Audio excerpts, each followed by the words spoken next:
रुद्रपुर गांव जो जंगलों के बीच बसा एक गांव नहीं है।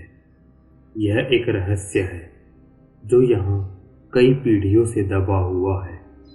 गांव के लोग कहते थे कि गांव की उत्तरी दिशा में स्थित वह बंजर जमीन श्रापित है, क्योंकि वहाँ सदियों पुराना एक लावारिस कब्रिस्तान था।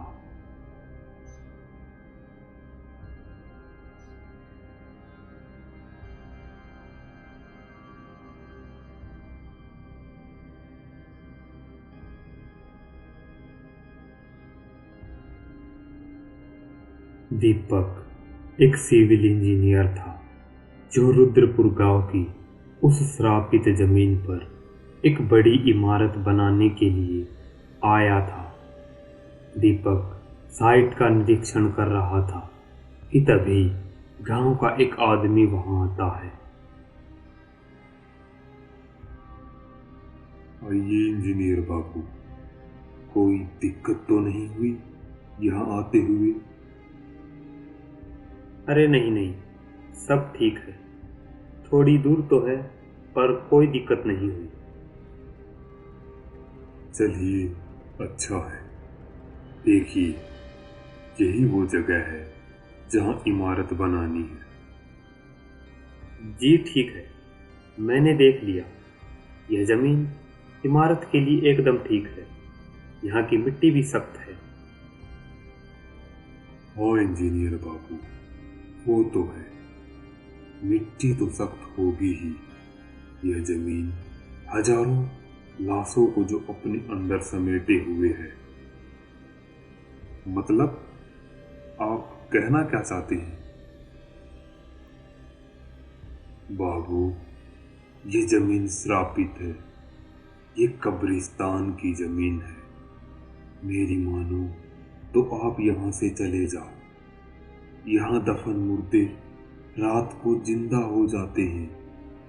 आपसे पहले भी यहाँ एक इंजीनियर बाबू आए थे, पर रात के बाद वे किसी को भी नहीं मिले।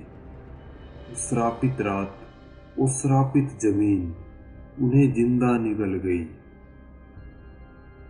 देखिए, मैं शहर से आया एक पढ़ा लिखा इंजीनियर हूँ। मैं इन सब बातों को नहीं मानता। कल से यहाँ काम शुरू हो जाएगा इमारत का। ठीक है बाबू, किसी चीज की जरूरत हो तो बता देना। और हाँ इंजीनियर बाबू, हो सके तो रात को अपने घर से बाहर मत निकलना। मैं चलता हूँ अब।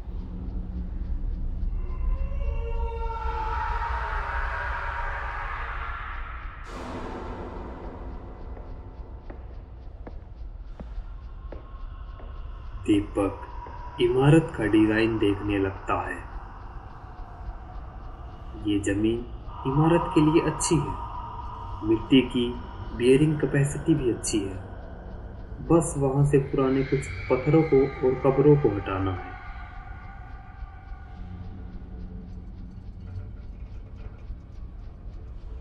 साहब, खाना तैयार है।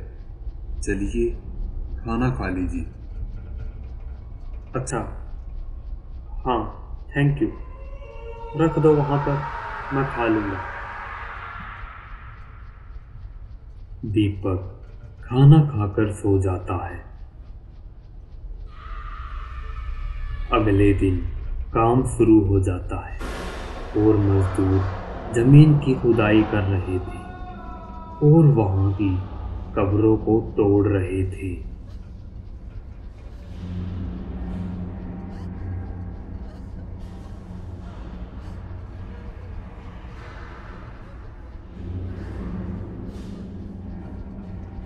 दिन ढलने वाला था और शाम होने वाली थी। साहब, अब हम चलते हैं। बाकी काम कल होगा। अरे रुको, बस ये थोड़ा सा काम बचा है। इन कब्रों को हटाकर चले जाना। नहीं साहब, आप हम नहीं रुकेंगे। अब काम और सुबह ही होगा। शाम के बाद अश्रापित जमीन को मनुष्य माना जाता है। हम इस श्रापित और मनुष्य जगह पर रात को नहीं रुकेंगे। अच्छा ठीक है, जाओ तुम सब, और कल समय से आ जाना।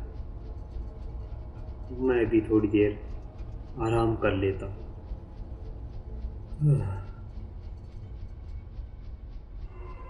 दीपक अपने कमरे में जाकर बिस्तर पर लेट जाता है और कानों में ईयरफोन लगाकर गाने सुनते सुनते सो जाता है।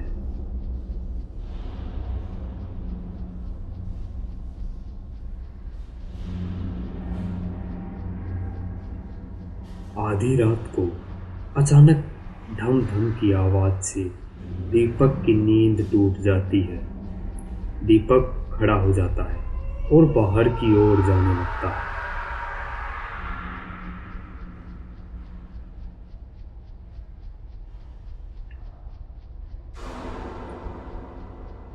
टॉर्च की रोशनी में दीपक ने देखा कि वे सभी कब्र हिल रही थी। तभी दीपक को एक कब्र के पास एक काला साया दिखाई देता है।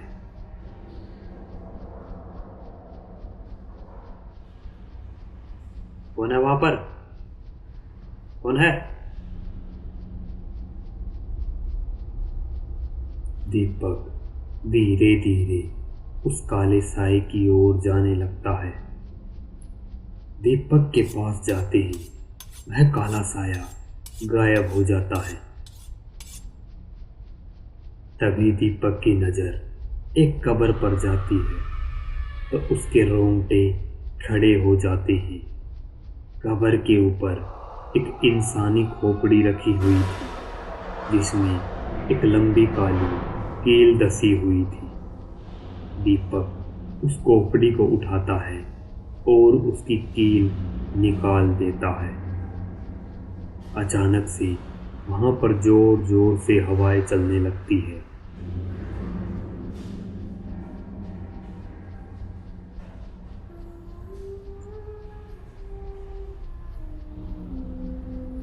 सभी कब्रों से अचानक से काले साए निकलने लगते हैं और दीपक की ओर गुस्से से देखने लगते हैं। तभी एक काला साया बोलता है, इंजीनियर, तुमने गलती कर दी हमारी कब्रों को तोड़कर। अब इसकी कीमत तुम्हें अपनी जान देकर चुकानी पड़ेगी।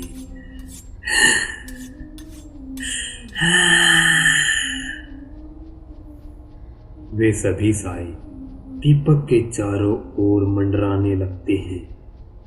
डर के मारे दीपक के कानों से ईयरफोन गिर जाते हैं और दीपक पैंट में ही पेशाब कर देता है।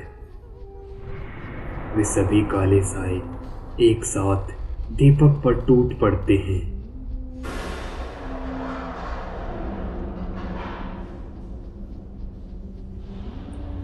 माहौल एकदम शांत हो जाता है। अगले दिन जब रामलाल आता है तो उससे दीपक नहीं मिलता। वहां पर बस उसका फोन और उसका ईयरफोन पड़े हुए थे।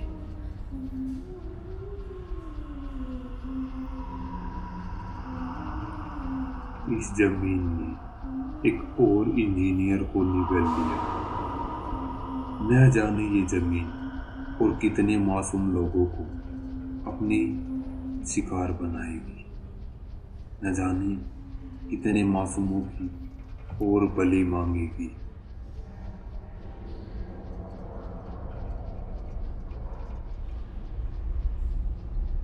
आप देख रहे हैं Indian horror TV Ashok Kumar के साथ। दोस्तों, यदि आप हमारे चैनल पर नए हैं तो हमारे चैनल को सब्सक्राइब कीजिए। तो आइए शुरू करते हैं आज की एक और दिल दहला देने वाली कहानी। मेरा नाम नीलम है और मैं एक सॉफ्टवेयर कंपनी में काम करती हूँ।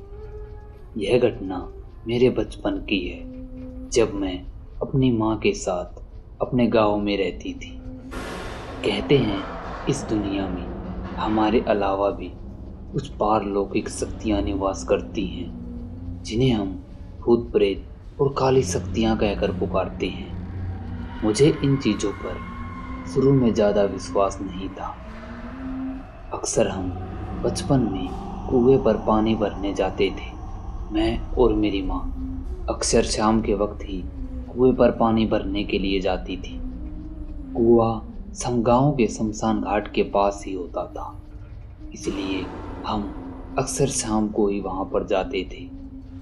पर उस दिन पानी लाना हमें याद नहीं रहा और घर में पानी भी खत्म हो गया था। इसलिए मैं और माँ रात के यही कोई 9 बजे का समय होगा अपने मटके लेकर कुएं की तरफ निकल गए पानी लाने के लिए। हम कुछ देर बाद कुएं पर पहुंच चुके थे और मेरी माँ बाल्टी से कुएं से पानी निकाल रही थी और मैं यहीं आसपास अपनी नज़रें दौड़ा रही थी। तभी मेरी नज़र शमशान की ओर गई तो वहां पर जो मैंने देखा, मेरी आंखें फटी की फटी रह गई। एक आदमी बिल्कुल नग्न अवस्था में बड़ी कड़कड़ाती ठंड में उस शमशान के अंदर बैठा हुआ था। उसके सामने एक हवन कुंड जल रहा था जिस पर वह आहुति दे रहा था और उसके आसपास कुछ मानव कंकाल खोपड़ियां भी पड़ी हुई थी। उस इंसान को इतनी रात में वहां पर नंगा बैठा हुआ देखकर मैं बहुत ज़्यादा डर गई। मैंने अपनी माँ की ओर हाथ करते हुए कहा, माँ, वो आदमी वहां पर नंगा क्यों बैठा है? मेरी बात सुनकर मेरी माँ ने खिरनी खींचना बंद कर दिया और उसने शमशान की ओर देखा। एकदम से उनका चेहरा पसीने से भीग गया। उन्होंने जल्दी से मेरा हाथ पकड़ा और बिना पानी लिए ही मुझे वहां से खींचते हुए घर ले आए। मैं जाते जाते भी मुड़कर उस आदमी को देख रही थी जो शमशान में बैठा हुआ था। घर आने के बाद भी मैंने माँ से बार बार पूछा कि आप मुझे ऐसे क्यों ले आए।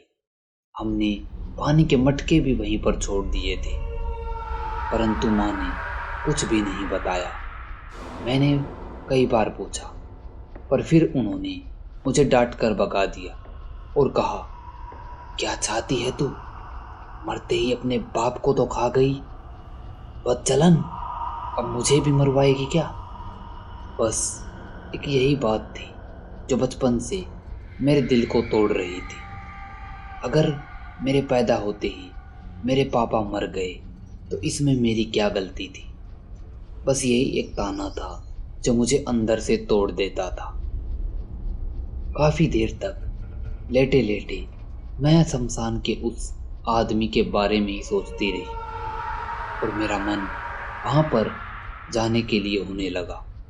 मैंने देखा कि मेरी माँ सो चुकी है और मैंने धीरे से घर का दरवाजा खोला और चुपचाप शमशान की ओर जाने लगी। कुछ देर बाद मैं शमशान पहुंच गई। मैंने देखा कि वो आदमी अभी भी वहीं पर बैठा हुआ था और कोई सी साधना कर रहा था। वह लगातार आहुति दे जा रहा था और हवन कुंड की अग्नि और भी ज्यादा तेज होती जा रही थी। अचानक उसने अपना हाथ ऊपर उठाया और अपने हाथ की एक उंगली पर खरोंच लगा दी। उस उंगली से खून बहने लगा और हवन कुंड में गिरने लगा। हवन कुंड से हटाकर उसने अपनी उंगली अब उस इंसानी खोपड़ी पर छोड़ दी थी। उसका खून उस इंसानी खोपड़ी पर धीरे धीरे गिर रहा था और वह खोपड़ी बिल्कुल खून से लाल हो गई। मैंने देखा कि अब उस बेजान खोपड़ी में हलचल होने लग गई है। उसने अपने दांत कटकटाना शुरू कर दिए। ये खौफनाक नज़ारा देखकर मेरी चीख निकल गई। उस आदमी ने, या कहो उस तांत्रिक ने, जो वहाँ पर साधना कर रहा था उसने मुझे देख लिया। मैं पसीने से भीग गई। मुझे अब डर लगने लग गया कि कहीं ये मुझे भी ना मार दे। मैं वहाँ से जितना तेज भाग सकती थी उतना तेज भागी और घर आकर चुपचाप आकर सो गई। अगले दिन से ही मेरी तबीयत खराब होने लगी। मुझे कमजोरी महसूस हो रही थी, पर मैं हैरान थी कि उस आदमी ने मेरा पीछा क्यों नहीं किया। मेरी माँ ने कई बार मेरी लाल खड़ी मिर्च से नज़र उतारी। उसके बाद मैं थोड़ी ठीक हुई और अब मेरे मन में बस उस आदमी को ही, उस तांत्रिक को ही देखने का मन कर रहा था कि आखिर वो वहाँ पर करता क्या है। इसलिए मैं रोज रात अब शमशान में जाने लगी, चोरी छुपे, किसी को भी पता न चले। इसलिए मैं रात के 10-11 बजे के करीब जाती थी, जब सारा गांव सो जाता था। मैं रोज उस तांत्रिक को वो काली तंत्र करते हुए देखने लगी। मैंने नोटिस किया था कि उस तांत्रिक के पास एक काली किताब है जिसके अंदर से वो मंत्र पढ़ता है और आहुति देता है। मैंने एक और बात पर भी गौर किया था कि वो रात के 12 बजे से 12:05 तक 5 मिनट या 10 मिनट के करीब साधना से उठता है और पानी पीने के लिए कुएं पर जाता है। यही वो वक्त था जब मैं उसकी वो काली किताब चुरा सकती थी। एक रात मैंने मौका देखा और जैसे ही वो तांत्रिक कुएं पर पानी पीने के लिए गया, मैंने उसकी वो काली किताब चुरा ली और भागते हुए अपने घर आ गई। उस रात मैंने वो किताब पढ़ी। वो किताब कोई साधारण किताब नहीं थी। वो काली विद्या, काले टोटकों की किताब थी, जिसमें शैतान को खुश करने के बहुत से मंत्र लिखे हुए थे।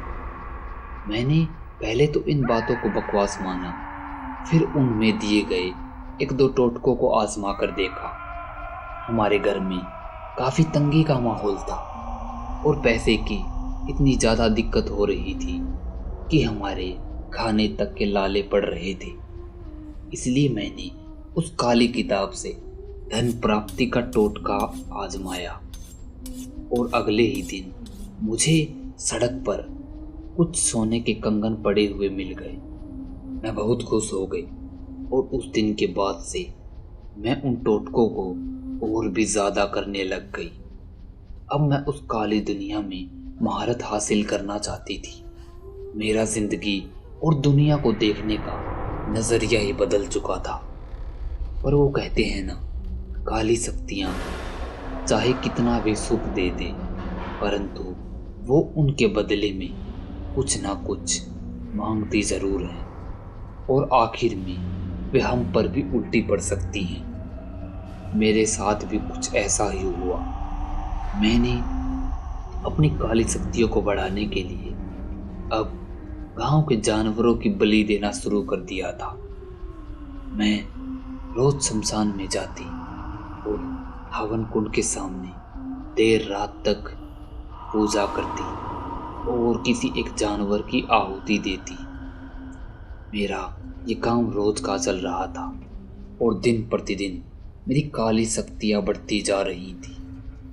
एक दिन उस काली किताब से मैंने शैतान को वश में करने का मंत्र सीखा और उस पर काम करने लग गई। परंतु हम इंसान सोच तो बहुत कुछ लेते हैं, लेकिन हमसे होता नहीं। मैंने उसे करने की सोच तो ली थी, पर वो साधना बीच में ही टूट गई, जिस कारण शैतान क्रोधित हो गए और मुझ पर ही उल्टा असर होने लगा। मैं अब बहुत ज़्यादा बीमार नहीं रहने लगी थी और दिन प्रतिदिन मैं सूख कर काटा होती जा रही थी। कुछ ही दिनों में मेरी हालत अस्पताल के बेड पर पड़े किसी मरीज की तरह हो गई थी। मेरी माँ बहुत दुखी थी।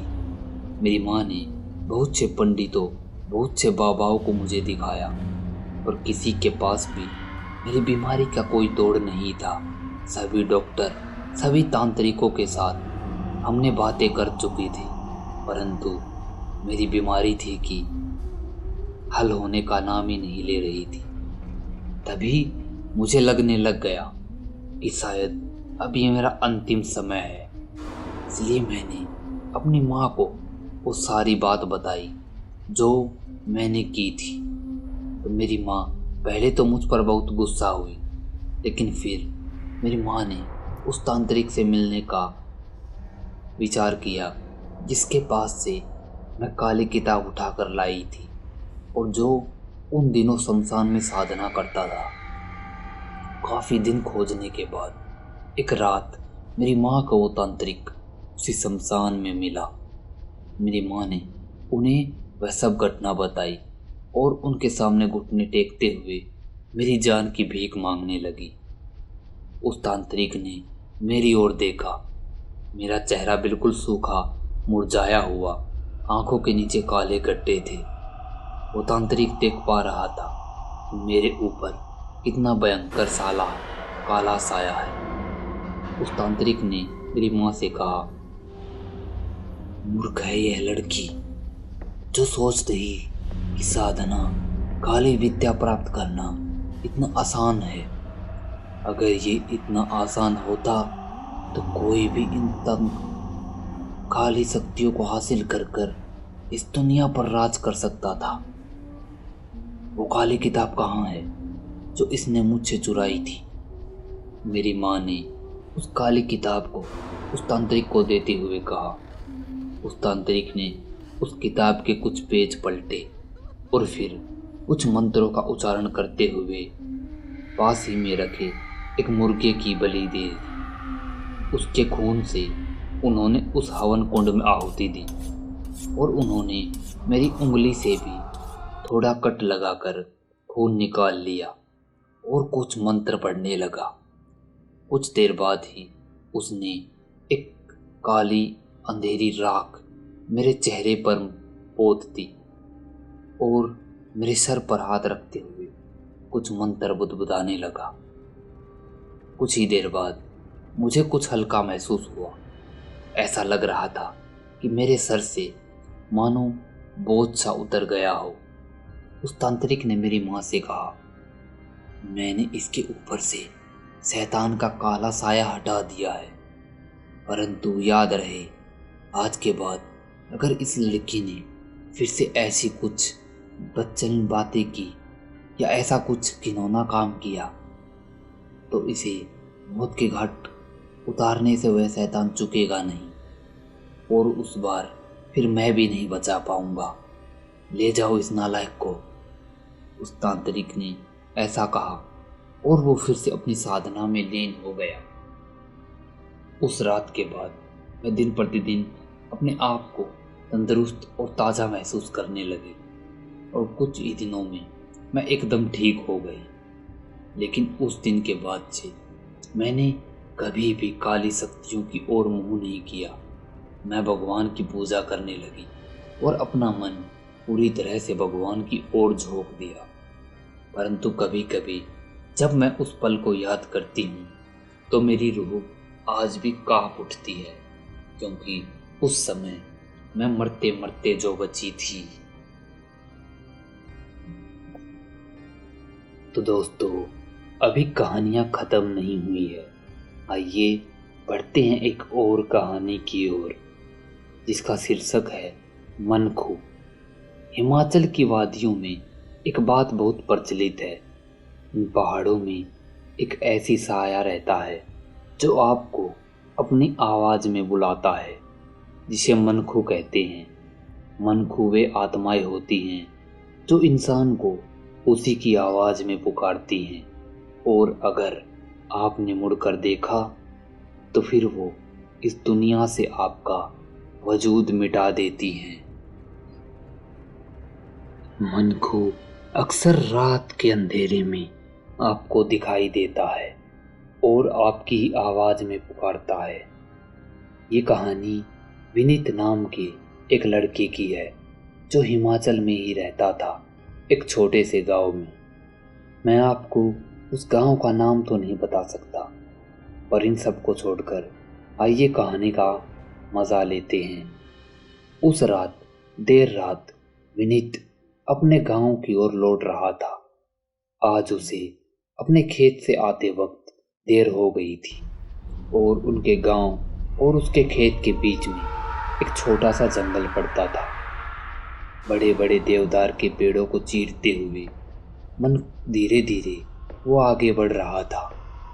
उसके चेहरे पर एक अजीब सा खौफ था जो गांव वालों से उसने सुन रखा था कि इन जंगलों की वादियों में एक काली साया घूमता है जो आपको अपनी ही आवाज में पुकारता है। लालटेन की धीमी धीमी रोशनी में वो आगे बढ़ रहा था कि कुछ ही समय बाद उसे अपने पीछे से एक आवाज सुनाई दी, विनीत, हे विनीत। विनीत की खौफनाक आवाज सुनकर उसका चेहरा थम सा गया। ये आवाज उसकी खुद की थी, बिल्कुल एक जैसी आवाज। ये कैसे हो सकता है?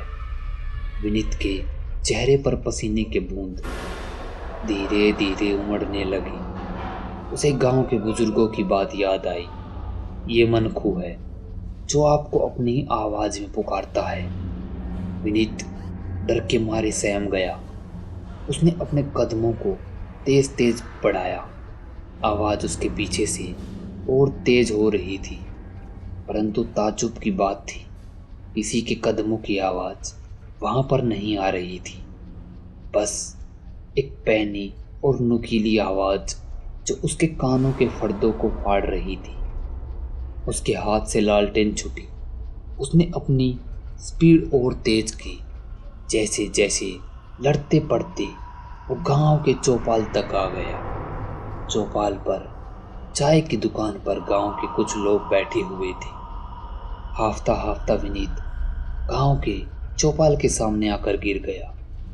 गांव के लोग उसे हाफते हुए देखकर उसकी ओर भागे और उसे उठाया और उससे पूछा कि क्या हुआ।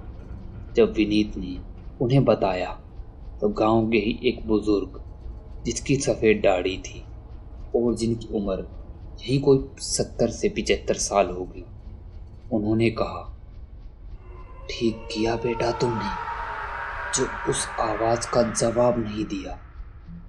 अगर तुम उस आवाज का जवाब दे देते तो फिर शायद तुम आज यहाँ तक नहीं पहुँचते। अगर तुम मनखू की बात का जवाब दे देते तो वो तुम्हें वहीं मार डालता। उनकी बात सुनकर विनीत के चेहरे का खौफ और तेज हो गया और उस रात के बाद उसने फिर कभी भी रात में अपने खेत में जाने का मन नहीं बनाया। लेकिन आज भी हिमालय की पहाड़ियों में मनखू की वो शैतानी आत्मा घूमती है। अगर आप वहाँ जाएं तो याद रखना, कोई अगर आपको पुकारे आपकी अपनी आवाज़ में तो उसे मुड़कर कभी भी जवाब मत देना, नहीं तो ये जवाब आपका आखिरी जवाब भी हो सकता है।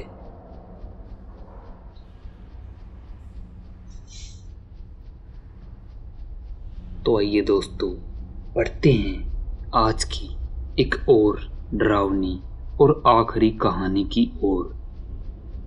उस रात मैं प्लेटफॉर्म पर बैठा हुआ था और अपनी घड़ी में मैंने टाइम देखा तो रात के 11 बज चुके थे, लेकिन मेरी ट्रेन अभी तक नहीं आई थी। आज मेरी ट्रेन लेट हो चुकी थी, पता नहीं किस कारणवश, पर मैं प्लेटफॉर्म पर अकेला बैठा हुआ था और आसपास देख रहा था। तो धीरे धीरे मेरे आसपास लोगों की मौजूदगी कम होने लगी और प्लेटफॉर्म सुनसान होने लगा। अब मेरी धीरे धीरे आंखें लगने लग गई थी, इसलिए मैं बैठे बैठे ही अपनी सीट पर चटकियाँ लेने लगा। कुछ देर बाद मेरे कानों में पायल की खनखने की आवाज़ गूंजने लगी। मैंने झट से अपनी आंखें खोली और अपने आसपास देखा तो मेरे आसपास कोई नहीं था। मैं अपनी सीट से खड़ा हो गया और चारों तरफ देखने लगा तो मैंने देखा कि दूर एक पुराने से ठेले के पास सफ़ेद कपड़े में एक लड़की खड़ी हुई थी। मैं दबे दबे कदमों से धीरे धीरे उस लड़की की ओर बढ़ने लगा। मैं उस लड़की के पास आ गया और उससे पूछा, कौन हो? हेलो, कौन हो तुम? परंतु उस लड़की ने कोई जवाब नहीं दिया। मैंने अपना हाथ धीरे धीरे उस लड़की की ओर बढ़ाया, परंतु जैसे ही मैं उस लड़की को छूने वाला था, एकदम से ट्रेन का हॉर्न बजा। मैं एकदम से पीछे हटा और पीछे की ओर देखने लगा, परंतु प्लेटफॉर्म पर तो कोई भी ट्रेन नहीं थी। मैंने जब फिर से आगे मुड़कर देखा तो मैं सन्न रह गया। वो लड़की वहाँ पर नहीं थी। अरे, ये कहाँ गई? अभी तो यही थी। मैंने अपनी नज़रें चारों ओर दौड़ाई, परंतु अब वो लड़की वहाँ पर नहीं थी। मैं फिर से अपनी सीट की ओर बढ़ने लगा, परंतु फिर मेरे कानों में पायल की छन छन की आवाज़ दौड़ने लगी। वो लड़की मेरे आसपास ही थी। मैंने देखा कि एक कोने में, जहाँ स्टेशन ख़त्म हो जाता था, एक अंधेरे कोने में वो लड़की खड़ी हुई थी। मैंने उस लड़की को देखा और उसे नज़रअंदाज कर दिया। मेरी ट्रेन अब प्लेटफॉर्म पर आ चुकी थी। मैंने अपना सामान उठाया और ट्रेन के अंदर जाकर बैठ गया। मैं हैरान था कि उस डब्बे में बस कुछ ही यात्री थे, और ये बात भी स्वाभाविक सी थी क्योंकि रात का समय था। आखिर इतने ही लोग यात्रा कर रहे होंगे। मैं अपनी सीट पर जाकर बैठ गया और अपने मोबाइल को चलाने लगा। मैं मोबाइल चला ही रहा था कि तभी अचानक से एक बूढ़ी औरत मेरे सामने आ गई। उसे देखकर मेरे हाथ से मोबाइल छूटते छूटते बचा। मैंने राहत की सांस ली और उस औरत से कहा, अरे दादी अम्मा, आपने तो मुझे डरा ही दिया था। क्या चाहिए आपको? परंतु उस औरत ने कुछ भी नहीं कहा। वो बस मेरी तरफ देख रही थी और बस देखे ही जा रही थी। मैंने भी उस औरत से अपनी नज़र हटाई और अपने मोबाइल को चलाने लगा, पर फिर अचानक से वो औरत खड़ी हो गई और मुझे घूरने लगी। मैं अब थोड़ा सा असहज हो गया और थोड़ा सा ठीक से बैठ गया। मुझे ये औरत कुछ ठीक नहीं लग रही थी। तभी उस औरत ने वहाँ से जाते जाते कहा, मरोगे तुम, मरोगे। ऐसा कहकर वो वहाँ से चली गई। मैंने उस औरत का पीछा किया तो वो औरत ट्रेन के दरवाजे के पास खड़ी हो गई थी और मेरी ओर देखते हुए फिर से कहा, मरोगे तुम। ऐसा कहकर वो चलती ट्रेन से कूद गई। मेरी आंखें सन्न रह गई। मैं भागते हुए खिड़की के पास गया, परंतु वो औरत तब तक नीचे गिर चुकी थी। मेरी आंखें, मेरा दिल दहल उठा। मैं फिर से अपनी सीट की ओर बढ़ने लगा तो मैंने देखा कि अब उस कोच में कोई भी नहीं था। वहाँ पर एकदम सन्नाटा फैला हुआ था। तभी फिर से मुझे पायल की छन छन की आवाज़ सुनाई देने लगी। मैंने देखा कि कोच के आखिर में लाइट फ्लिकर कर रही थी और जलती बुझती लाइट में मुझे वही लड़की सफ़ेद कपड़ों में दिखाई दे रही थी। उस लड़की को देखकर मेरी आंखें फटी की फटी रह गई। कौन हो तुम? कौन हो? मैं डर के मारे हांफने लगा कि अचानक से वो लड़की वहां से गायब हो गई। मैं फिर से अपनी सीट की ओर बढ़ने लगा कि अचानक से मेरे पीछे, मेरे कंधे पर किसी ने हाथ रख दिया।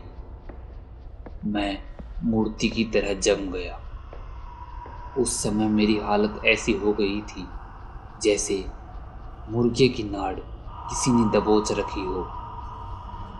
मैं पसीने से लथपथ धीरे धीरे पीछे मुड़कर देखने लगा तो एकदम से मेरे दिल को एक धक्का लगा। पीछे पीछे वही औरत खड़ी हुई थी जिसने ट्रेन से छलांग लगा दी थी। मैं डर गया और पीछे की ओर खिसक कर गिर गया। मैंने पीछे की ओर खिसकते हुए कहा, कौन हो तुम? क्या चाहिए तुम्हें? चली जाओ यहाँ से, मुझे छोड़ दो। मैंने अपने आप को नीचे से उठाया और पीछे की ओर भागने लगा तो अचानक से वो सफ़ेद कपड़ों वाली औरत लड़की मेरे सामने आ गई। मैं डर गया। मैंने पीछे देखा, पीछे वो बूढ़ी औरत और सामने वो लड़की। मैं बीच में फंस गया था। वे दोनों मेरी ओर बढ़ रही थी। हे भगवान, छोड़ दो मुझे। है। अचानक से वो दोनों एक साथ मेरे ऊपर झपट गई। हाँ, और जोर से चिल्लाते हुए मैं अपनी नींद से जाग गया। मैंने देखा तो मैं प्लेटफॉर्म की उसी सीट पर सोया हुआ था। पास ही में रखा एक भिखारी सोया हुआ था जो मेरी चीख सुनकर जाग गया और उसने मुझसे कहा, अरे क्या हुआ भाई साहब, आपको ऐसे चीखें क्यों आप? मैंने कहा, कुछ नहीं, बस एक बुरा सपना था। मैं पूरी तरह से पसीने से भीग गया था। मेरा गला सूख गया था। मैं अपनी सीट से उठा और पानी पीने के लिए वाटर कूलर की ओर गया। मैंने अपना चेहरा धोया और पानी पिया और रुमाल से पोंछते हुए वापस से अपनी सीट पर आकर बैठ गया। मैंने देखा तो दूर से ट्रेन की लाइटें चमक रही थी। मेरी ट्रेन आ गई थी। मैं अपने सामान को उठाते हुए ट्रेन की ओर बढ़ने लगा। मैं अपने कोच में चढ़ा। कोच बिल्कुल सुनसान, वहाँ पर एक भी यात्री नहीं था। मैं अपनी सीट पर जाकर बैठ गया तो मैंने खिड़की से बाहर की ओर नज़र दौड़ाई तो मैंने देखा कि वही औरत और वही लड़की उस भिखारी को पकड़े हुए थी और उस भिखारी को मारकर खा रही थी। वो खौफनाक नज़ारा देखकर मेरी आंखें फटी की फटी रह गई और मैं ट्रेन में ही बेहोश हो गया। पता नहीं कितने स्टेशन में आगे पहुंच गया। एक टीटी ने मुझे हिलाकर उठाया। मैंने देखा कि सुबह हो चुकी थी और मैं अपनी मंजिल से बहुत आगे आ गया था। मैंने ट्रेन से नीचे उतरा और फिर से बस पकड़कर अपने घर गया। परंतु वो रात मेरे लिए कुछ ऐसी थी। वो भ्रम था या सच था, पता नहीं क्या था। वो दोनों औरतें उस आदमी को मारकर खा गई थी। क्या ये बात सच थी? रह रहकर मेरे मन में यही ख्याल उमड़ रहा था और मेरे डर को और तेज बना रहा था। परंतु उस रात तो मैं वहाँ से बचकर वापस आ गया था, लेकिन उस स्टेशन का रहस्य आज तक मेरे लिए एक रहस्य ही है कि आखिर वे लड़की और वो बूढ़ी औरत कौन थी। क्या वे सच में कोई आत्माएं थी या बस वो मेरे मन का वहम था, ये तो पता नहीं। परंतु जब भी मैं ये घटना अपने दोस्तों को बताता हूँ तो उनके भी दिल दहल उठते हैं। तो दोस्तों, ये थी आज की कहानियाँ। आज के लिए बस इतना ही। कैसी लगी आपको ये तीनों कहानियाँ? अगर अच्छी लगी हो तो वीडियो को लाइक, कमेंट और शेयर कीजिए और अपने दोस्तों में चैनल को शेयर कीजिए और सब्सक्राइब कीजिए। मिलते हैं अगले शनिवार को डरावना बनाने के लिए कुछ और कहानियों के साथ। आप देख रहे हैं Indian horror TV Ashok Kumar के साथ। दोस्तों, यदि आप हमारे चैनल पर नए हैं तो हमारे चैनल को सब्सक्राइब कीजिए। तो आइए बढ़ते हैं आज की एक और दिल दहला देने वाली कहानी की ओर। दोस्तों, मेरा नाम राम है और मैं एक लोको पायलट हूँ। आज मैं आपको उस घटना की बता रहा हूँ जो कि मेरे जीवन की सबसे डरावनी और खौफनाक घटना है। मेरे पूरे करियर में मेरे साथ कभी भी ऐसा कुछ नहीं घटा था जो उस डरावनी रात को मेरे साथ घटा था। दरअसल अपने एक साथी जय के साथ हम दोनों रात में ट्रेन चला रहे थे। हमारी ट्रेन पहले ही 2 घंटे लेट थी क्योंकि धुंध और सर्दी की वजह से हमें ट्रेन की स्पीड को नियंत्रण में रखने की ही ऊपर से ऑर्डर मिले थे। हम जंगल के बीचों बीच से बड़े ट्रैक पर अपनी ट्रेन को धीरे धीरे चला रहे थे। हमारी ट्रेन मालगाड़ी थी, कोई पैसेंजर ट्रेन नहीं थी, इसलिए हमें दूर दराजों तक माल पहुंचाना होता था। रात दिन हमारे लिए सब एक समान होता था कि अचानक ही हमें ट्रेन में कुछ गड़बड़ी महसूस हुई। ट्रेन अचानक से बंद पड़ गई। जंगल के बीचों बीच दोनों तरफ सुनसानियत फैली हुई थी, मानो कोई शमशान हो, बिल्कुल सन्नाटा। हमने एक दूसरे की ओर देखा और मैंने जय से कहा, जय अब क्या करें? ट्रेन में तो कुछ दिक्कत हो गई है। मैंने हेडक्वार्टर में फ़ोन करने की कोशिश की, परंतु वहाँ नेटवर्क नहीं था। तभी मैंने देखा कि राम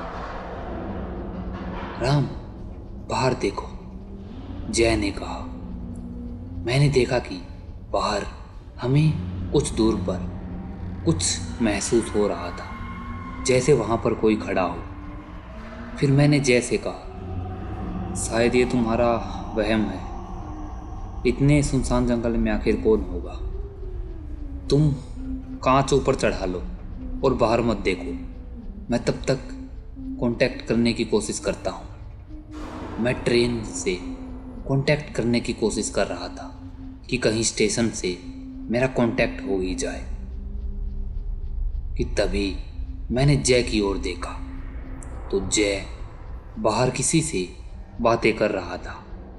मेरी आंखें खुली की खुली रह गई। मैंने फ़ोन नीचे रखा तो मैंने देखा कि जय खाने के डब्बे को बाहर की ओर किसी को दे रहा है। जब मैंने गौर से देखा तो एक हाथ ट्रेन के अंदर आया हुआ था। वो नज़ारा देखकर मेरे हाथ पांव थरथरा गए। मैंने जल्दी से जय को पीछे धकेला और कांच ऊपर चढ़ा दिया। मेरी इस हरकत को देखकर जय ने भी कहा, क्या हुआ राम? मैंने जय से कहा, ये तुम क्या कर रहे थे? अरे वो बूढ़ी औरत थी, बेचारी भूखी है कई दिनों से, वो खाना मांग रही थी। मैंने जय से कहा, अरे तू पागल है क्या? किस नॉर्मल इंसान का हाथ इंजन डबल तक आता है भाई? मेरी बात सुनकर तो जय के भी रोंगटे खड़े हो गए। हम दोनों की नजरें एक साथ कांच की ओर जाई कर टिक चुकी थी। जो वहां पर देखा हम दोनों के रूह को कपाने के लिए काफी था।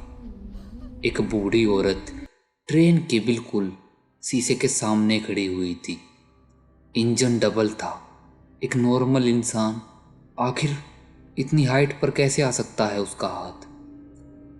हमें महसूस हो गया था कि ये कोई साधारण नहीं है, ये जरूर कोई काली शक्ति है। हम दोनों अंदर थरथराने लगे। तभी उस औरत ने कहा, भूख लगी है, खाना दो मुझे। मैंने कई दिन से नहीं खाया है। उस औरत की खौफनाक आवाज को सुनकर हम दोनों के रोंगटे खड़े हो चुके थे। अचानक ही उस औरत ने ट्रेन के खिड़की को पीटना शुरू कर दिया। ठप ठप ठप ठप ठप। हम दोनों के हाथ पांव थरथराने लगे। मैंने जल्दी से फ़ोन उठाया और हेडक्वार्टर में फ़ोन करने लगा। दूसरी तरफ जय भी ट्रेन को स्टार्ट करने की कोशिश कर रहा था, परंतु पता नहीं ट्रेन में क्या तकनीकी फॉल्ट आ चुका था। ट्रेन स्टार्ट नहीं हो रही थी। तभी हमने देखा कि वो औरत लगातार कांच को पीटे जा रही है, जिसकी वजह से कांच में भी अब दरारें आनी शुरू हो गई थी। वो सब देखकर तो अब हम दोनों चुप रह चुके थे। हम दोनों के थर थर शरीर कांप रहे थे। जय, हाँ, हम तो पूरी तरह फंस गए। अब क्या करें? क्या कर सकते हैं भाई? जैसे तैसे हमें ट्रेन को चालू करना होगा। हम दोनों ने ट्रेन स्टार्ट करने की कोशिश की। काफ़ी जहम और कोशिश करने के बाद ट्रेन स्टार्ट हो गई। मैंने एक ज़ोरदार हॉर्न दिया और ट्रेन धीरे धीरे आगे बढ़ा दी। हमने देखा कि वो औरत अभी भी ट्रेन के बराबर में ही थी। वो औरत लगातार ट्रेन के ग्लास को पीटे जा रही थी और कह रही थी, कहाँ जा रहे हो तुम? रुक जाओ। पर हमने ट्रेन की स्पीड को और दुगना कर दिया और वहाँ से जैसे तैसे ट्रेन को भगाने की कोशिश करने लगे, परंतु वो औरत इतनी आसानी से हमारा पीछा छोड़ने वाली नहीं थी। हमने देखा तो अब ग्लास पर कोई नहीं था। कुछ दूर चलने के बाद अचानक से ही एक लाल गाढ़ा द्रव्य ट्रेन के सामने वाले ग्लास पर आकर चिपक गया। हमें सामने का कुछ दिखाई नहीं दे रहा था। जय, आप क्या करें? ट्रेन को रोक भी नहीं सकते और ऐसे चला भी नहीं सकते। अगर कोई ट्रेन के सामने आ गया तो ट्रेन का सामने वाला शीशा उस लाल गाढ़े द्रव्य से पूरी तरह से ढक चुका था और हमें सामने का कुछ भी दिखाई नहीं दे रहा था। अचानक ही हमें इंजन की छत पर कुछ महसूस हुआ, मानो बहुत सारे लोग वहाँ पर चल रहे हों। पैरों की गड़गड़ाती आवाज़ हमारे कानों को अंदर से हिला रही थी। हम दोनों छत की ओर देख रहे थे तो लोहे की मोटी चादरों में भी इसी के जोर जोर से हाथ पैर मारने की निशान छप चुके थे।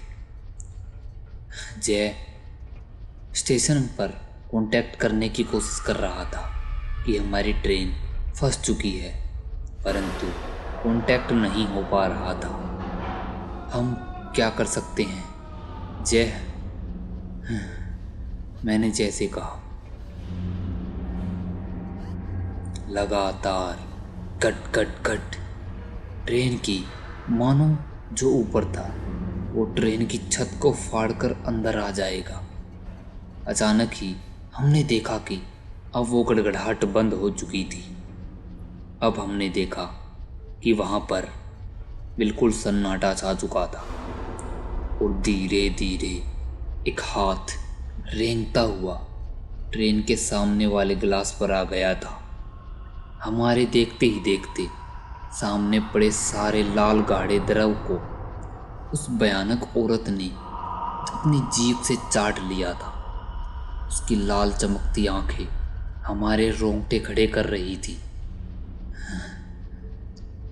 जैसे तैसे हमने अपने आप को संभाला और उस वीरान जंगल से ट्रेन को निकाल लिया। हमारी मालगाड़ी अब अपने तहे ठिकाने पर पहुंच चुकी थी, परंतु हमने जब आसपास के लोगों को, अपने सहकर्मियों को वो सारी घटनाएं बताईं तो उनके भी रोंगटे खड़े हो चुके थे। उस रात के बाद हमारे जहन में एक अलग ही डर पनपने लगा। हम जब भी रात में ट्रेन लेकर निकलते थे तो हमारे मन में वो खौफनाक दृश्य एक बार फिर से उमड़ पड़ता था। तो दोस्तों, इस कहानी में बस इतना ही। आइए बढ़ते हैं एक और दिल दहला देने वाली कहानी की ओर। दोस्तों, मेरा नाम प्रवीण है और मैं एक टैक्सी ड्राइवर हूँ। मैं मुंबई से नासिक जाने वाले हाईवे, जिसे कसारा घाटी के नाम से जाना जाता है, उस हाईवे पर रात के समय अपनी टैक्सी लेकर जा रहा था।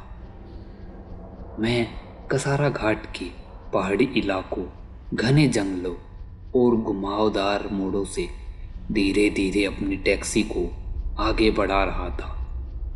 टैक्सी में बज रहे रेडियो में कुछ अलग, कुछ पुरानी धुन बज रही थी जो मेरे कानों को सुकून पहुंचा रही थी। मैं टैक्सी में अकेला था, कोई भी पैसेंजर नहीं था। चलते चलते ही अचानक से टैक्सी में लगा रेडियो बंद हो गया और उसमें कुछ करकराहट होने लगी। कुछ देर बाद उसमें अपने आप ही बजने लगा, कसारा घाटी से सावधान। यहाँ पर माना जाता है कि एक बिना सर वाली चुड़ैल का साया रहता है और अगर वो आपको दिख जाए तो उसके पास कृपया टैक्सी न रोकें। ऐसा कहकर रेडियो बंद हो गया। मैंने उस बात को इग्नोर किया और अपनी टैक्सी को चलाने पर ध्यान देने लगा, क्योंकि मोड़ इतने घुमावदार और नुकीले थे कि अगर एक पल के लिए भी मेरा ध्यान भटकता तो मैं सीधा खाई में पहुंच जाता। अचानक साफ मौसम में कुछ परिवर्तन मुझे महसूस हुआ। चांद तारे निकला आसमान अचानक से काले बादलों से घिर चुका था और सड़क पर कोहरा पसरने लग गया था।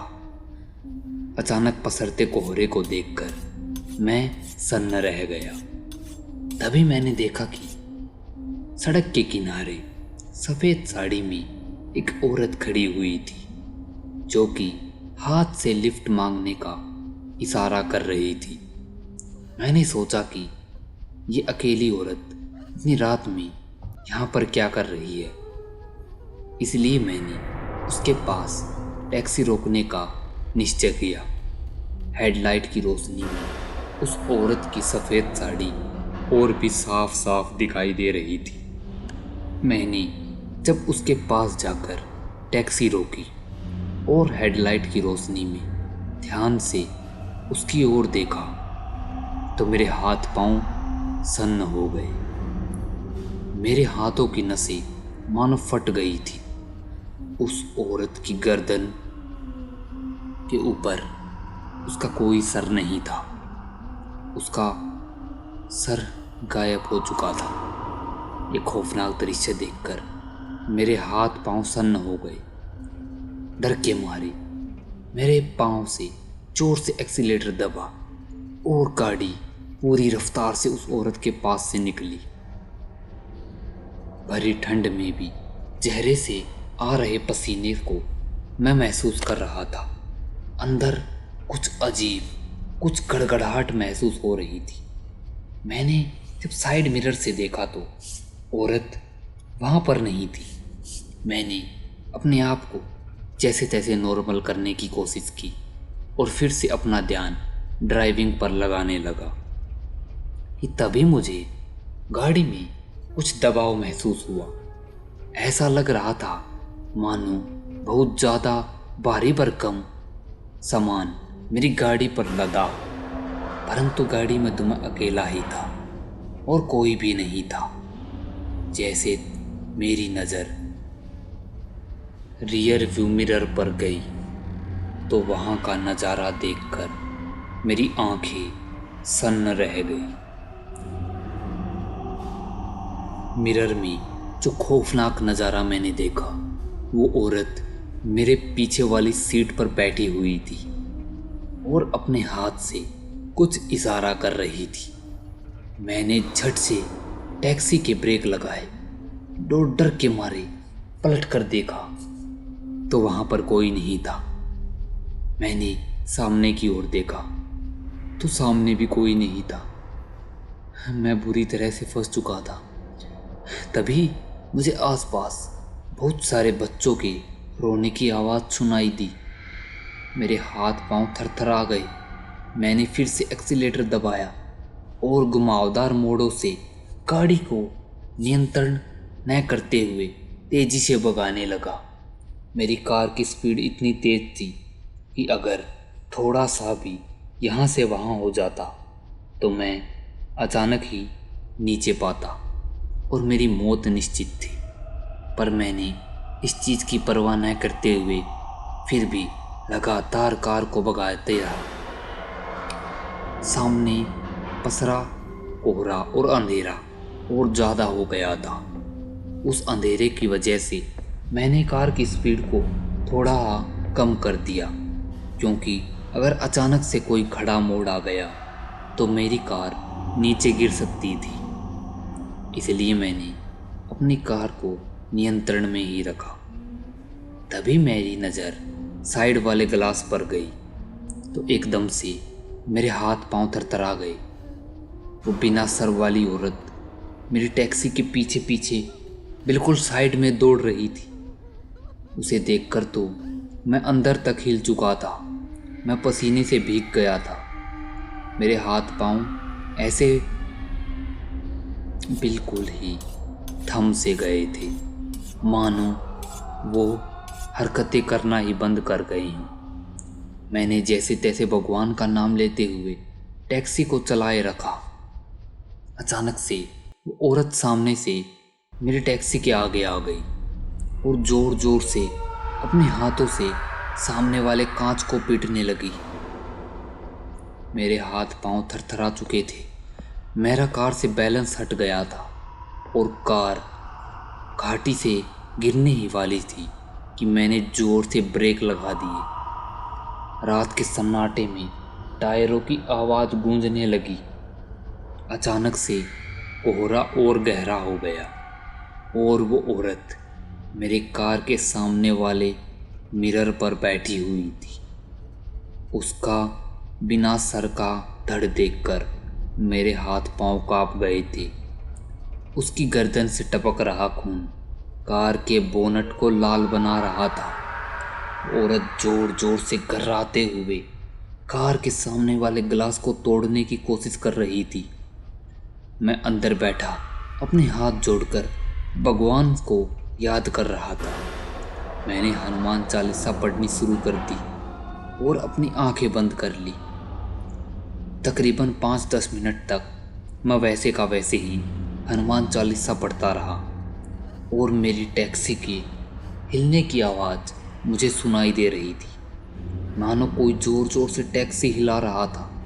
सामने वाले गिलास के चटकने की आवाज़ मेरे कानों में गिर रही थी, पर मैंने हनुमान चालीसा पढ़ना बंद नहीं किया और लगातार हनुमान चालीसा पढ़ता रहा।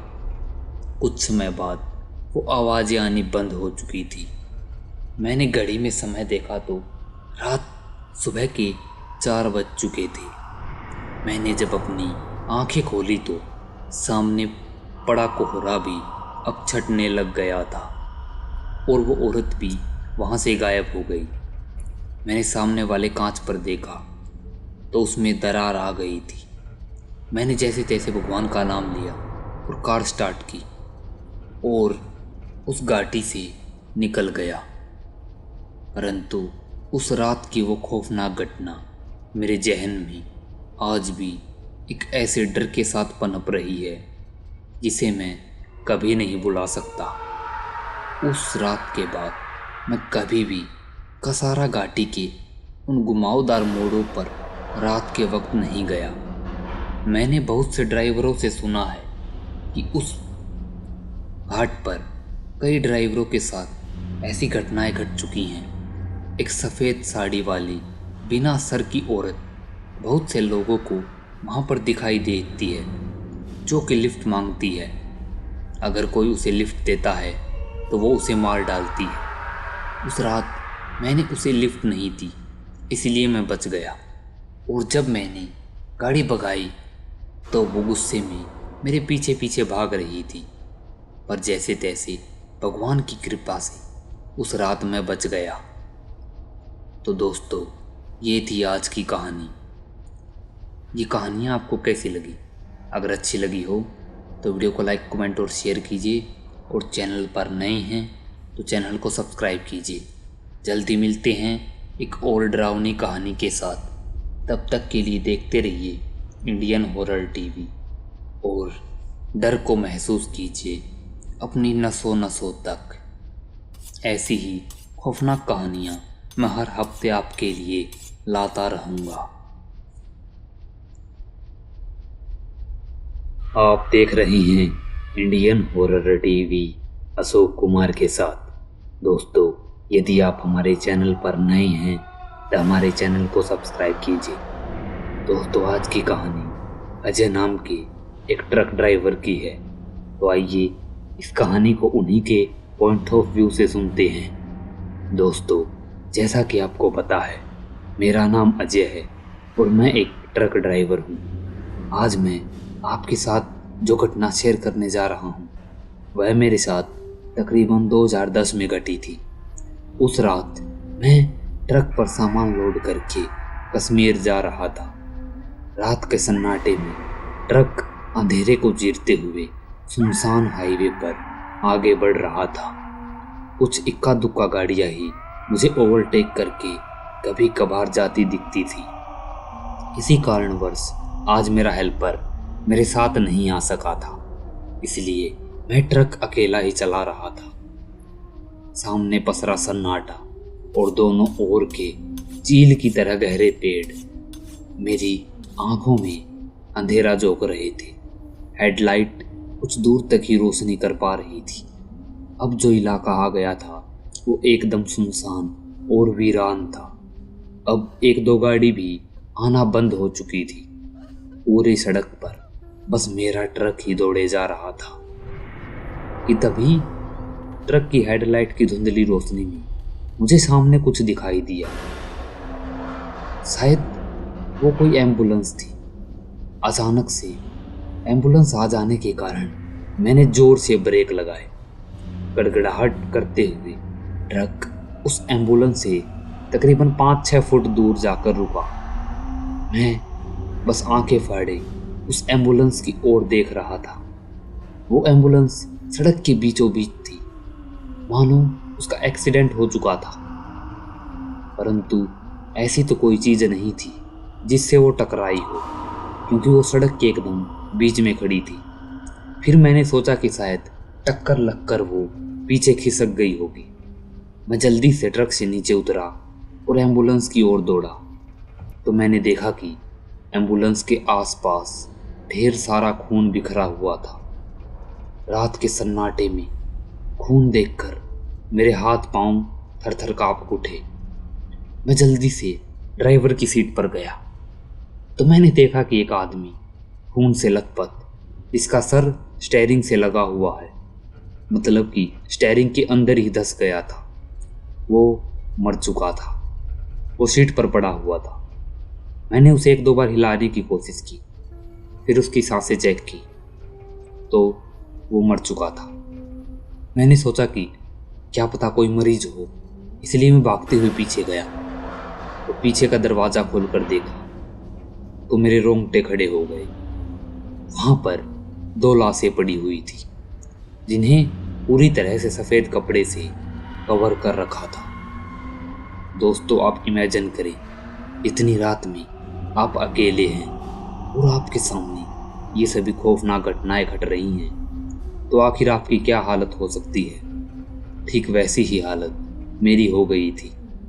मैं झट से एम्बुलेंस से 2 कदम पीछे हट गया और वापस से दरवाज़ा बंद कर दिया और फिर से भागकर ड्राइवर के पास गया तो आगे का नज़ारा देखकर मेरे हाथ पांव सन्न रह गए।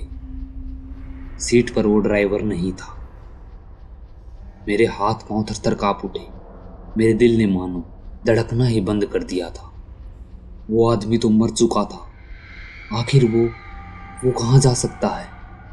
मैंने आसपास देखा, एम्बुलेंस के नीचे देखा, परंतु उस आदमी का कोई नामो निशान वहां पर नहीं था। मैं एम्बुलेंस से कुछ दूर अपने ट्रक की ओर खड़ा हो गया और अपना फ़ोन निकालकर पुलिस के पास फ़ोन करने लगा। पर जब मैंने मोबाइल देखा तो मोबाइल में नेटवर्क नहीं था। शिट! मैंने अपनी जेब में मोबाइल रखते हुए कहा, अब मैं क्या करूं? इतनी रात गैर तो आसपास कोई गांव वगैरह भी नहीं दिख रहा। करूं तो क्या करूं? फ़ोन भी नहीं लग रहा। मैं अपने मन में ये ढेरों विचार एक दूसरे से टकरा रहे थे कि तभी मुझे कुछ चबाने की आवाज़ सुनाई दी, मानो कोई कुछ चबा रहा हो। एम्बुलेंस के अंदर से वो आवाज़ मुझे सुनाई दे रही थी। मेरे पसीने के मारे होश उड़ गए। मैं डरता हुआ धीरे धीरे दबे दबे कदमों से अपने आप को एम्बुलेंस की ओर धकेल रहा था। मैं इतना ज़्यादा डर चुका था कि पता नहीं मैं कैसे हिम्मत करके आगे चल रहा था, ये मैं खुद भी नहीं जानता था। जैसे तैसे मैं एम्बुलेंस के पास पहुंचा और डरते डरते अपने हाथ एम्बुलेंस के दरवाजे पर रखे और धीरे धीरे एम्बुलेंस को दरवाजे को खोल दिया। तो अंदर का भयानक नज़ारा देखकर मैं मूर्ति की तरह जम गया। मेरी आंखें की थी फटे गुब्बारे की तरह हो गई थी, खुली की खुली, क्योंकि अंदर वो एम्बुलेंस ड्राइवर उन लाशों में से एक लाश का कपड़ा फाड़कर उस लाश को चबा रहा था। उसने उसका दिल निकाल रखा था और उसकी अतड़ियाँ साफ साफ दिखाई दे रही थी। मेरे हाथ पांव थरथरा गए। एम्बुलेंस के अंदर लगा एक छोटा सा बल्ब धड़ धड़ धड़ धड़ धड़ कांपने लगा। मैंने झट से दरवाजा बंद कर दिया और एम्बुलेंस से पीछे की ओर घिसर कर गिर गया। तभी एम्बुलेंस में जोर जोर से गड़गड़ाहट हो गई। वो आदमी या वो जो भी था वो बाहर निकलना चाहता था। मैं जल्दी से ट्रक की ओर भागा और ट्रक के अंदर बैठ गया। ट्रक को स्टार्ट करने की कोशिश करने लगा, परंतु ट्रक स्टार्ट नहीं हुआ। मैं फिर से ट्रक को स्टार्ट करने की कोशिश करने लगा, पर फिर भी ट्रक स्टार्ट नहीं हुआ। मेरे हाथ पांव इतने कांपने लग गए थे कि अब मुझसे तो ट्रक की चाबी भी नहीं घुमाई जा रही थी। तभी एक जोरदार आवाज ने मेरा ध्यान एम्बुलेंस की ओर खींच लिया।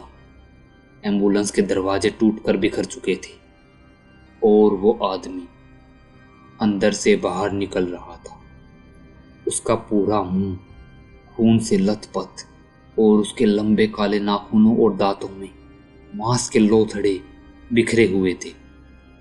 अचानक एक जोरदार मांस का लोथड़ा ट्रक के शीशे पर आकर लगा।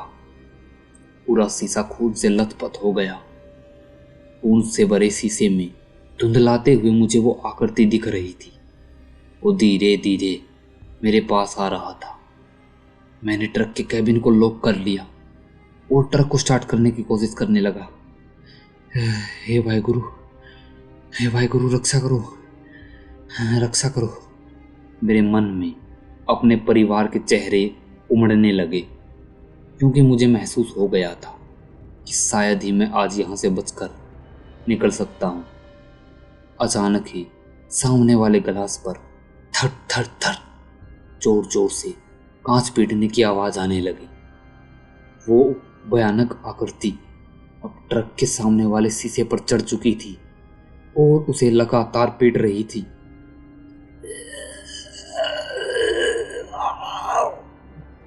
ऐसी खौफनाक आवाज निकालते हुए वो लगातार कांच को थपेड़े जा रही थी।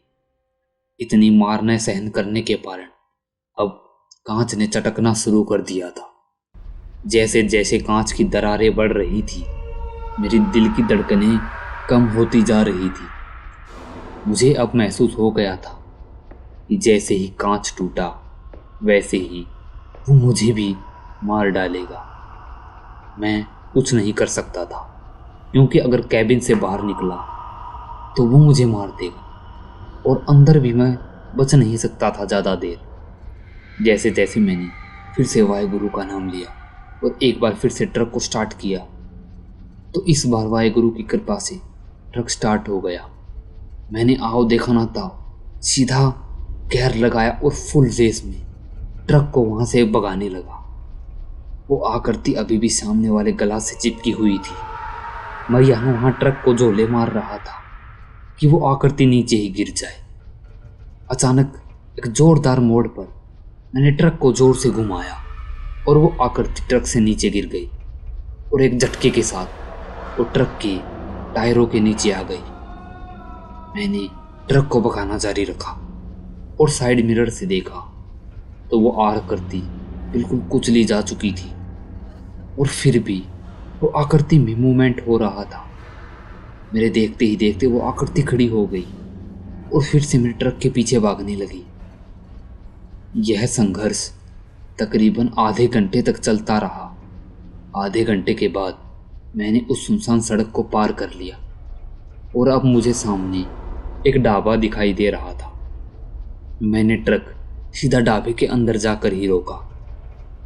मैं हाफ रहा था, मेरा गला सूख चुका था। मैं जल्दी से ट्रक से नीचे उतरा और मुझे अचानक से वहां देखकर ट्रक पर बैठे सभी लोग वहां पर इकट्ठे हो गए। ट्रक के कांच को खून से लथपथ देखकर उन्हीं में से एक आदमी ने पूछा, अरे भाई क्या हो गया, ऐसे हाफ क्यों रहे हो और ये खून क्यों है ट्रक पर? मैंने उनसे एक गिलास पानी मांगा और पानी पीकर जब मैं थोड़ा शांत हुआ तो मैंने उन्हें वह घटना बताई जो मेरे साथ घटी थी। मेरे साथ घटी घटना सुनकर वे सभी भी हैरान हो गए और उनमें से ही एक आदमी ने मुझे बताया कि कुछ सालों पहले एक एम्बुलेंस ड्राइवर की एक बड़ी सड़क दुर्घटना में मौत हो गई थी। वो 2 डेड बॉडियों को लेकर जा रहा था, परंतु रास्ते में ही एक पेड़ से टकराने के कारण और ज़्यादा स्पीड होने के कारण एम्बुलेंस में उसकी मौत हो गई और तब से उसकी आत्मा उसी एम्बुलेंस में उसी रोड पर भटकती रहती है। तो दोस्तों, ये थी आज की कहानी। तो दोस्तों, ये कहानी आपको कैसी लगी? अगर अच्छी लगी हो तो वीडियो को लाइक, कमेंट और शेयर कीजिए। जल्दी मिलते हैं ऐसी ही एक और डरावनी और खौफनाक कहानी के साथ। आप देख रहे हैं Indian horror TV Ashok Kumar के साथ। दोस्तों, यदि आप हमारे चैनल पर नए हैं तो हमारे चैनल को सब्सक्राइब कीजिए।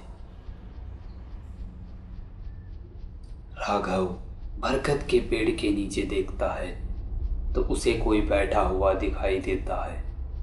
वो धीरे से पास जाता है। वो आदमी जो भी था वो रो रहा था। राघव धीरे से उसके कंधे पर हाथ रखता है। इतने में वह एकदम से पलट जाता है और राघव के ऊपर झपट पड़ता है।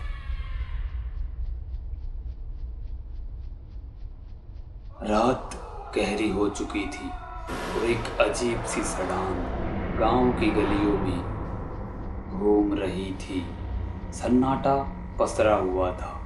कहीं दूर से कुत्तों के रोने की आवाज गूंज रही थी, मानो किसी अनहोनी का संकेत दे रही हो। गली के मोड़ पर बनी एक छोटी सी चाय की दुकान पर गांव के कुछ लोग बैठे हुए थे और दिन भर की इधर उधर की बातें कर रहे थे। अरे श्याम, तुमने सुना क्या? अरे भाई, हरिया काका कह रहे थे कि कल रात उन्होंने नदी के किनारे जो वो बरगद का पेड़ है ना, उन्होंने वहां पर किसी औरत को देखा, सफेद कपड़ों में, एकदम अकेली। हाँ भाई, मैंने भी सुना है आजकल गांव में अजीबोगरीब घटनाएं होती रहती हैं। हाँ श्याम, चलो घर चलते हैं, ज़्यादा देर तक यहाँ रुकना ठीक नहीं है। श्याम और रामू वहाँ से चले जाते हैं। रात अब और घनी और भयंकर काली हो चुकी थी। गांव की गलियां एकदम सुनसान। गांव का जंगली रास्ता जो दोनों ओर से घने और लंबे पेड़ों से घिरा हुआ था। एक आदमी दबे दबे कदमों से आगे बढ़ रहा था। उसके चेहरे पर एक अनजाना डर छाया हुआ था जो उसकी आंखों में साफ साफ देखा जा सकता था।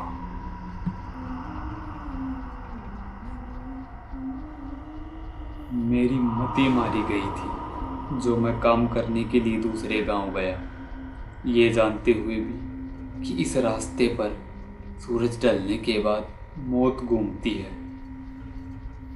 पर क्या करूं, पेट भरने के लिए काम तो करना ही होगा ना। हरिदास अपने आप में ही बड़बड़ाता हुआ आगे बढ़ रहा था। तभी उसे नदी के किनारे बरगद के पेड़ के नीचे एक काला साया बैठा दिखाई देता है।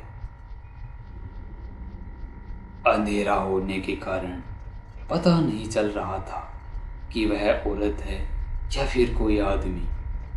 हरिदास उसे देखकर सहम जाता है। कौन है वहां पर? कौन है? हरिदास धीरे से उस साए की ओर बढ़ने लगता है। जब हरिदास साए के पास जाता है तो उसे दिखाई देता है कि वह एक औरत है जो बरगद के पेड़ के पास बैठी रो रही है और बरगद के पेड़ के तने को खुरच रही है। उस औरत के लंबे लंबे नाखून थे जिनसे वो बरगद के पेड़ को खुरच रही थी। और हैरानी की बात थी कि उस पेड़ से एक लाल गाढ़ा द्रव्य बह रहा था जिसे वह औरत अपनी जीभ से चाट रही थी। ये दिल दहला देने वाला नज़ारा देखकर हरिदास के हाथ पैर सुन्न हो जाते हैं। देख क्या रहा है हरिदास? भाड़िया, आज तू यहाँ से जिंदा वापिस नहीं जाएगा। ये सुनते ही हरिदास की आंखें फैल जाती हैं। हरिदास वहां से गांव की ओर भागने लगता है। बरगद के पेड़ के पास बैठी वह औरत धीरे से खड़ी हो जाती है और पीछे पलटती है। उसका चेहरा बेहद भयानक था। उसके चेहरे पर छोटे छोटे काले सफ़ेद कीड़े रेंग रहे थे। उसकी आंखें नहीं थी, बस दो काले गड्ढे। उसका पूरा शरीर जला हुआ था और मांस के लोथड़े उसके शरीर पर लटके हुए थे जिनसे उसकी साड़ी चिपकी हुई थी। हरिदास भागते भागते गांव आ गया था। गांव आ गया, मैं अब बच जाऊंगा। हरिदास अपने घर से कुछ ही दूर था कि तभी अचानक से वो औरत हरिदास के सामने आ जाती है। हरिदास डर के मारे सफेद पड़ जाता है। तूने क्या सोचा, तू बच जाएगा? मुझे जाने दो, मुझे छोड़ दो। मैंने तुम्हारी क्या बिगाड़ा है? मेरे छोटे छोटे बच्चे हैं, उन्हें छोड़ दो। मेरे बिना उनका क्या होगा? हरिदास रोते हुए उस औरत से अपनी जान की भीख मांग रहा था, परंतु हरिदास की बातों का उस औरत पर कोई असर नहीं हो रहा था। वो औरत अपने दोनों हाथों को ऊपर उठाकर हरिदास पर झपट पड़ती है। उसने अपने दोनों हाथों से हरिदास का सर पकड़ लिया और अपने नाखून हरिदास के सर में गड़ाने लगी। दर्द में बिलखते हुए हरिदास चीख पड़ा। तभी उस औरत ने अपना बड़ा सा मुंह खोला। उसके मुंह से असंख्य कीड़े रेंग रहे थे जो अब एक साथ हरिदास के मुंह में घुस गए। हरिदास की आंखें दर्द और डर से कांपने लगी, परंतु वह मुंह से कुछ नहीं बोल पा रहा था। धीरे धीरे वे कीड़े हरिदास को अंदर से खोखला कर देते हैं और देखते ही देखते वे हरिदास की सारा मांस खा जाते हैं। उस औरत ने अपना मुंह फिर से खोला और वे सभी कीड़े उस औरत के मुंह में समा गए। हरिदास के शरीर का मांस नामो निशान मिट चुका था। उसका कंकाल धड़ाम से नीचे गिरा और वह औरत एक भयानक हंसी के साथ वहां से गायब हो गई। धीरे धीरे वो काली रात बीत गई। अगले दिन जब गांव के लोगों ने देखा तो गांव के बीचों बीच एक कंकाल पड़ा हुआ था जिस पर मक्खियां भिनभिना रही थी।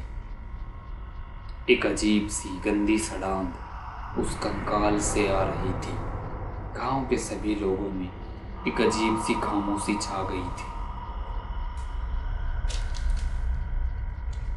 सभी के चेहरे पर डर साफ साफ दिख रहा था। तभी वहां पर गांव का सरपंच महेंद्र सिंह अपने नौकर लालू के साथ आता है और जब महेंद्र सिंह उस कंकाल लाश को देखता है तो उसके रोंगटे खड़े हो जाते हैं।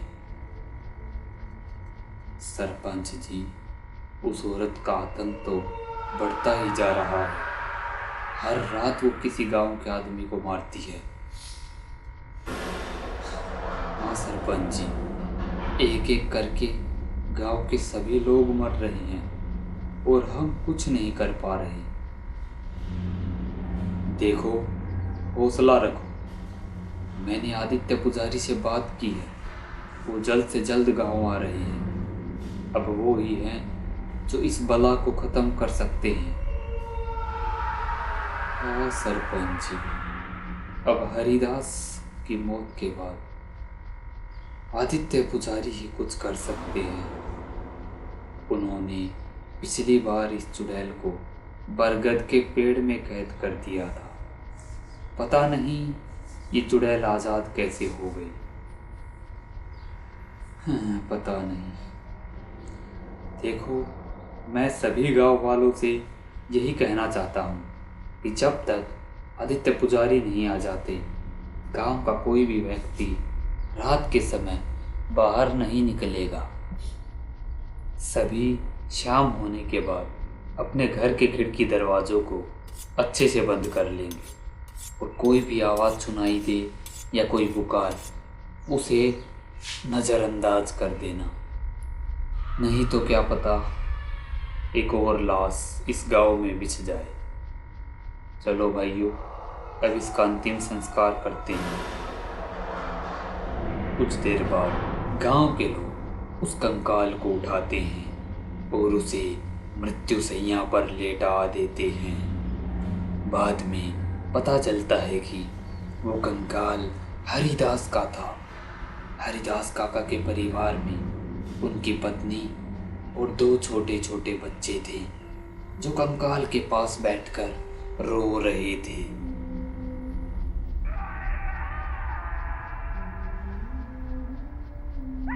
के पास गांव की कुछ औरतें बैठी हुई उन्हें हरिदास की पत्नी और बच्चों को संभाल रही थी। पूरे गांव में मातम छाया हुआ था। चलो भाइयों, अब हमें अंतिम संस्कार के लिए चलना चाहिए। थोड़ी देर बाद सूरज ढल जाएगा और पता है ना, सूरज ढलने के बाद अंतिम संस्कार नहीं होता। जी सरपंच जी, ऐसी आपकी आज्ञा। गांव के 4 लोग आगे बढ़ते हैं और हरिदास काका की मृत्युशैया को उठा लेते हैं। पति की मृत्युशैया उठता देखकर हरिदास की पत्नी जोर जोर से रोने लग जाती है।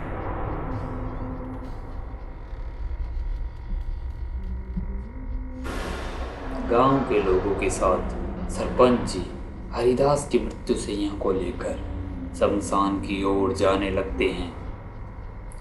राम नाम सत्य है, राम नाम सत्य है, राम नाम सत्य है।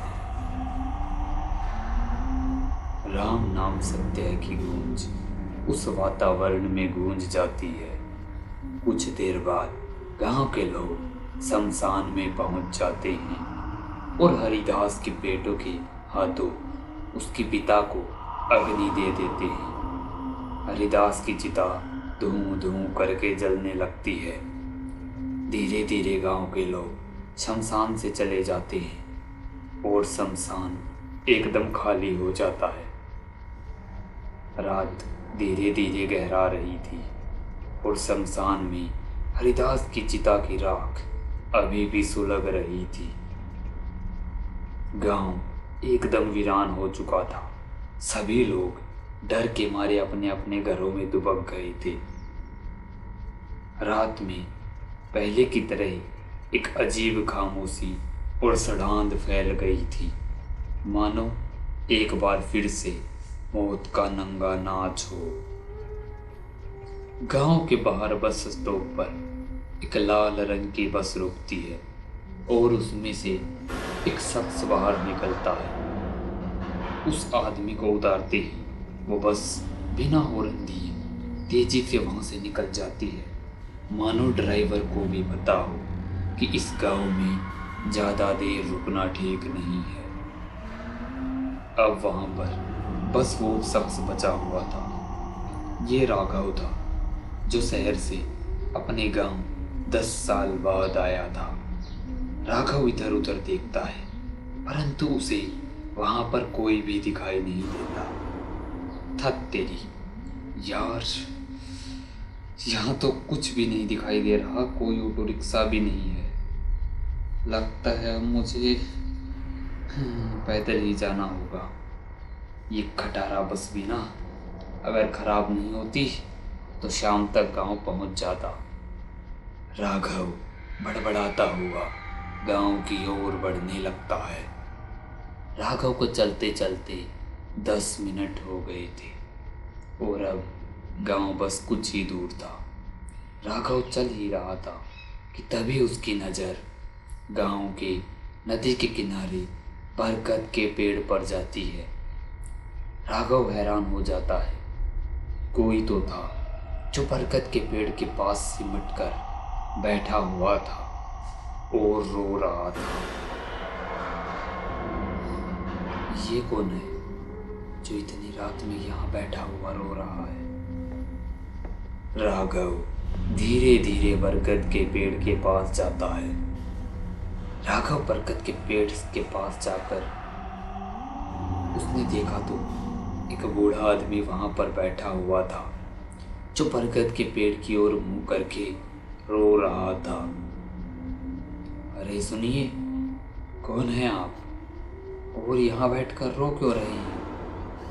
राघव की आवाज सुनकर उस आदमी ने रोना बंद कर दिया, परंतु अभी भी वो बूढ़ा आदमी वैसे ही बैठा हुआ था।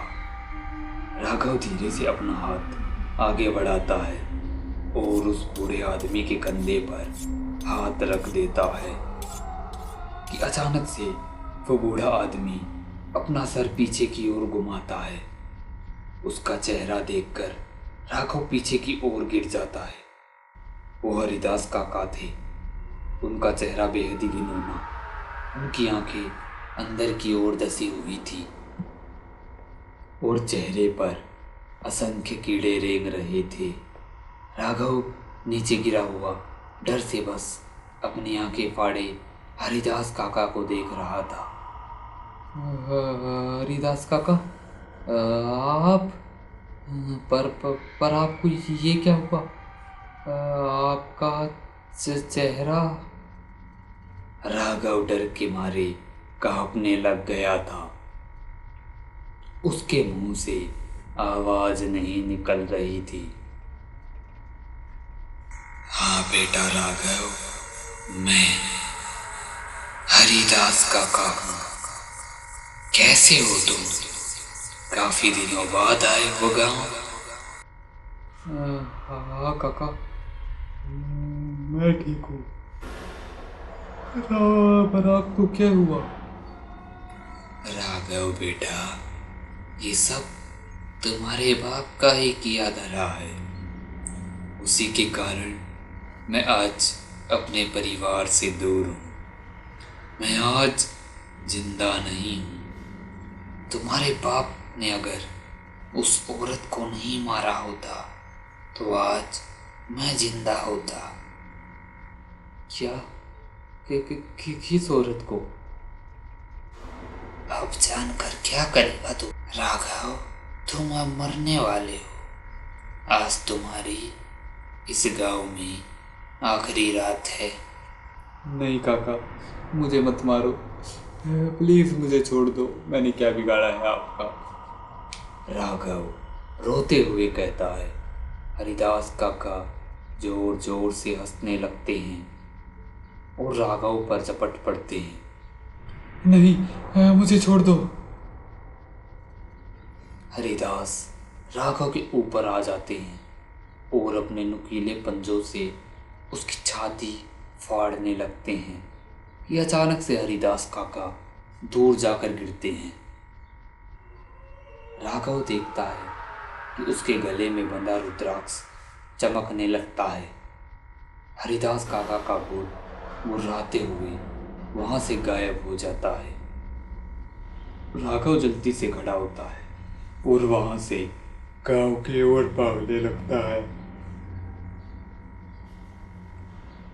राघव भागते भागते गांव के चौक पर पहुंच जाता है।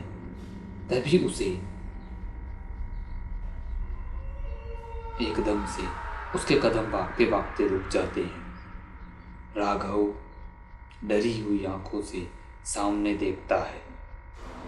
एक औरत जो गांव के हर दरवाजे को खटखटा रही थी और गुर्राते हुए गांव में घूम रही थी।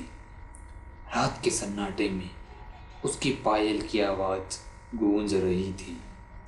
राघव डर के मारे पसीने से भीग गया।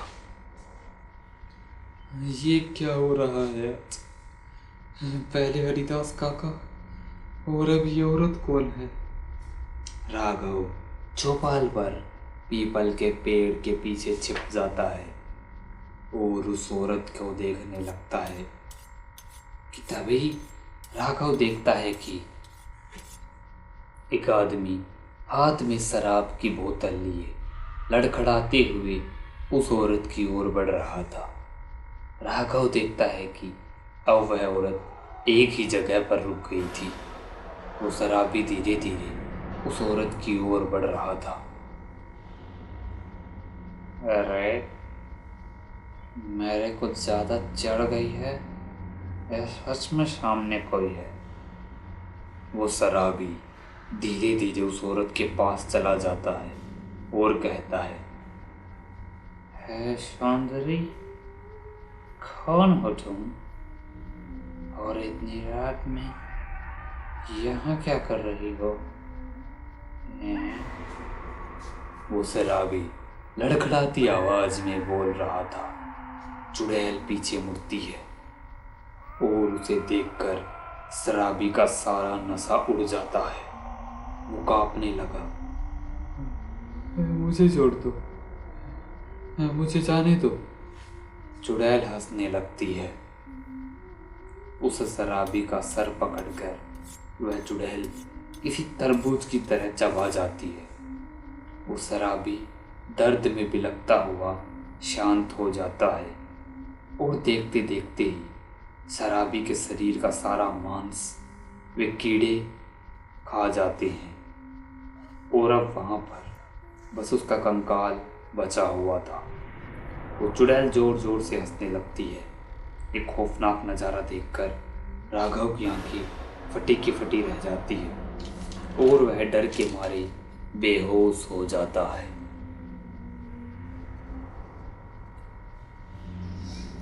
तो दोस्तों, आगे क्या होगा इस कहानी में जानने के लिए देखिए इसका दूसरा भाग।